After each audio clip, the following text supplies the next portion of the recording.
sunshine? I'm Coy Wire. This is CNN 10. Happy Monday. Hope you had an awesome weekend. I'm excited to start another week with you, covering the news so we can stay informed on what's happening around the world, all in 10 minutes time. So let's set the tone, let's set the tempo for the week, dig on deep, and summon that Monday motivation. All right, we begin today with an historic funeral on Saturday for Pope Francis, who was laid to rest in Vatican City. Thousands of people from around the world gathered in St. Peter's Square to witness the ceremony, including current U.S. President Donald Trump and former President Joe Biden, the presidents of France, the Philippines, India, and Finland, as well as Prince William of Wales, attended the funeral in place of his father, King Charles of the United Kingdom.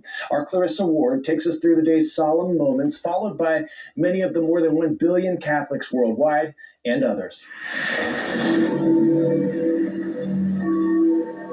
The Pope chose to be buried in a simple wooden coffin, a testament to the humble life Francis led. Papa Francesco ha scelto di percorrere questo. Despite his frailty and suffering towards the end, Pope Francis chose to follow this path of self-giving until the last day of his earthly life. Some remembered his words, others how he made them feel. He was not afraid to speak, and according to me, in my opinion, he was always ready to give a voice to the voiceless. All now feel the weight of his absence.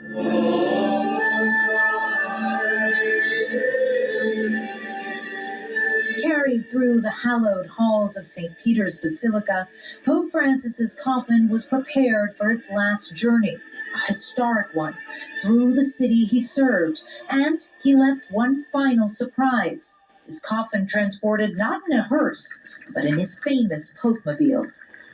As the convoy crossed through Rome, some 150,000 mourners lined the streets, all hoping to catch a final glimpse of a pope they revered.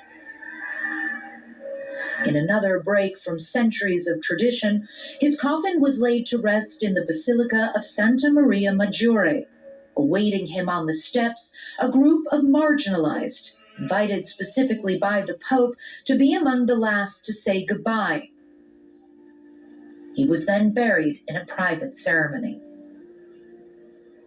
His papacy is now over, but it has left behind a mark that will not fade.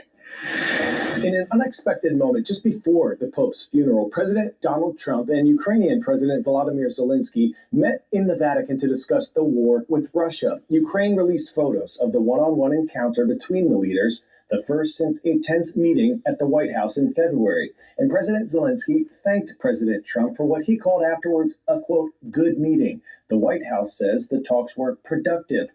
President Trump followed that meeting with an unprecedented rebuke of Russian President Vladimir Putin, questioning Russia's attacks on civilians and posting on social media, quote, it makes me think that maybe he doesn't want to stop the war. He's just tapping me along and has to be dealt with differently through banking or secondary sanctions. Too many people are dying, unquote. Cherry Grove Beach Houses wants to manage your North Myrtle Beach vacation Pop quiz, hot shot. The team huddle was invented in the early days of what popular sport? Football, soccer, basketball, or volleyball?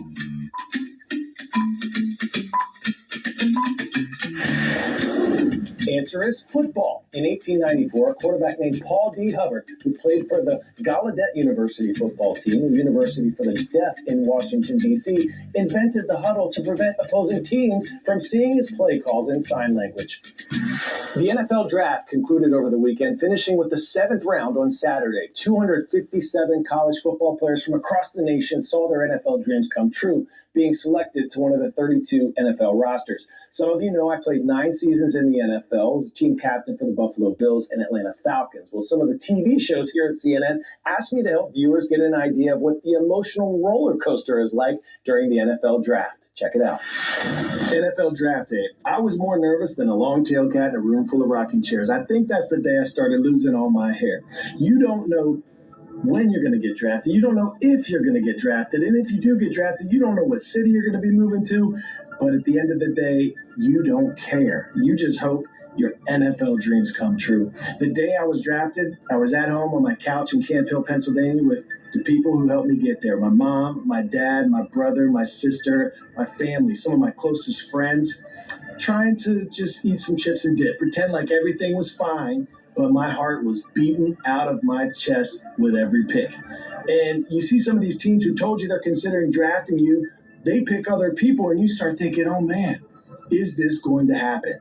And then it happened. In the third round, phone rings, whole house gets silent. My head starts spinning.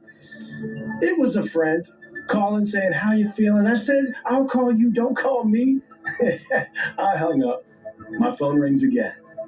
97th pick in the 2002 draft. It was the Buffalo Bills asking, how'd you like to move to Buffalo? I start crying like a baby. Then I see my name pop up on the ticker. It was real. What a better place to be drafted.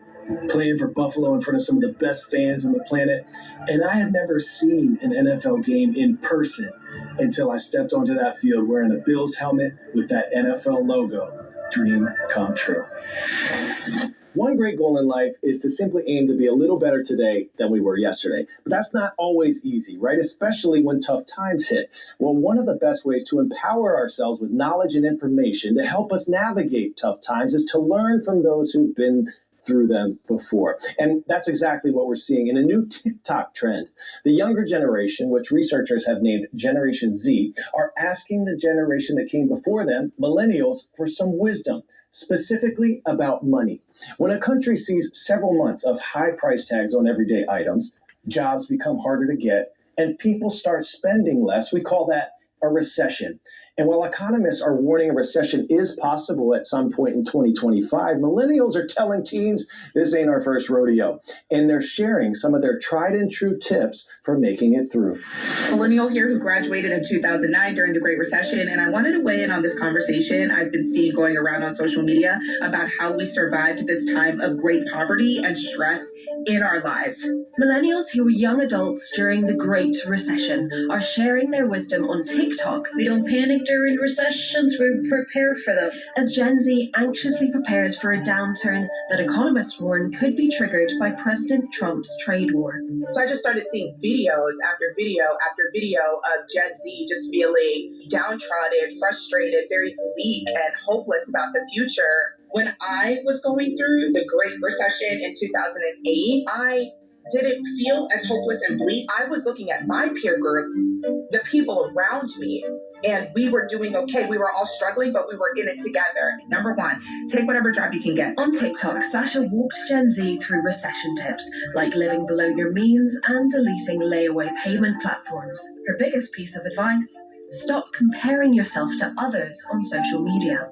Because of social media, I feel like Gen Z are living two vastly different experiences. You see the Gen Z that are like struggling and broke, and then you see the Gen Z who are on yachts and on planes, Coachella.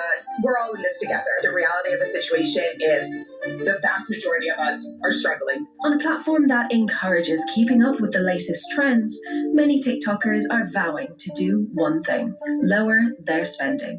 If you were an adult during the 2008 recession, can you tell me if my plan is good or not, or if I need to? I am trying my hardest to not spend a lot of money on everything. My mindset is I want to do it and build a practice of doing it before I have to do it out of basic necessity. I'm basically choosing to go to local farmers markets and produce markets instead of a big box grocery store. I limit all subscriptions. If I can password share with my friends on apps, let's just share and not pay double the cost. If you don't got it, you don't got it, and that's okay. Spend money, focus on the essentials, save as much as you can, and really prioritize and make sure you are living a life that feels good to you, not that looks good on social media.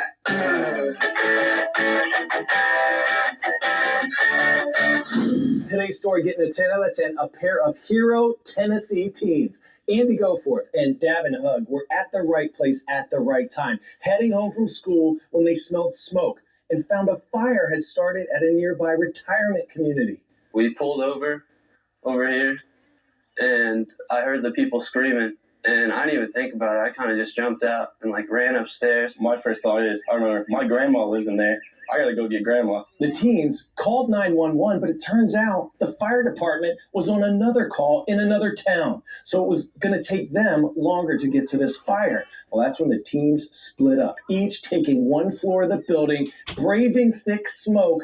They cleared out the residents still inside. 2 residents were treated for burns, 1 for smoke inhalation. But thanks to these teens' quick, brave actions, everyone made it out of the building. Huge shout out to Mr. Goforth and Mr. Hug. Well done. And we have some more shout outs today. First, let's head to Bellevue, Nebraska and give a big old shout out to Mr. Mercer and all the scouts at Lewis and Clark Middle School. Rise up. And this shout out goes to Mr. Emery and all the Panthers at Usselton Junior and Senior High School in Usselton, Washington. You had a CNN 10 red and black day. We love the photo on social media, and you all look really good in those ties. Thank you for making us part of your day. Let's have another great one, and I'll see you right back here tomorrow on CNN 10.